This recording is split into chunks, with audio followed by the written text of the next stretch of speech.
Hi, this is Chase McWhorter, Managing Director of Institutional Investing and Infrastructure and also Institutional Real Estate Americas.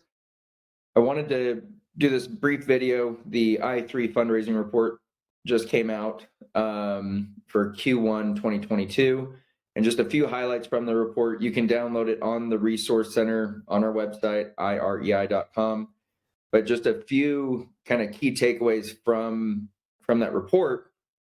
Going back to 2019, when 94 billion was raised, 2020, 86 billion, 2021, 106 billion. Seen some really good fundraising activity, but 2022 so far has been definitely already a record at 70 billion being raised just in Q1 alone. Big concentration of that, about 48 billion between 4 funds. You can see which funds those were in the report. I think based on what we're seeing internally, kind of just reading and hearing certain things from the market, it really seems like it's being driven by inflation concerns that started in 2021. So I think some of those materializing going into commitments made in Q1. And then at a high level, just infrastructure becoming more established and institutionalized as an asset class. More investors becoming comfortable with it and wanting to make commitments to the sector. So I think those are some of the key takeaways from the report.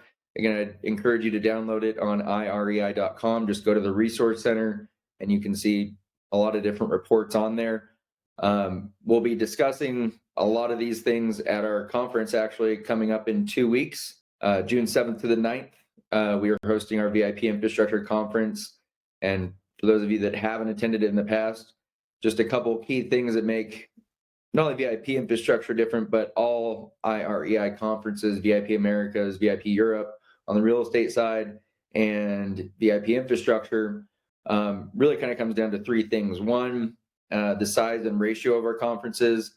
The size is limited. We're probably anticipating around 150 total people at this conference, and a good 3-to-1 ratio is what we strive for between GPs and LPs, but more broadly, capital raisers versus capital allocators.